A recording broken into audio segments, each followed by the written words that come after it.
Okay, so in this remote controller we already changed the fan. This is the old fan.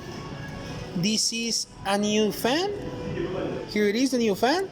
We didn't assemble it yet because we gonna prove that the fan is the problem. So we gonna turn it on the fan, the remote controller. Sorry. Here it is, and look. Now the fan is moving well. So here the problem is this fan.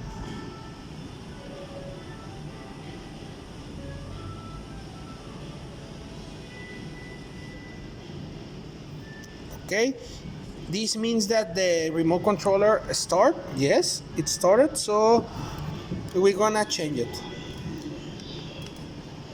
I'm gonna show again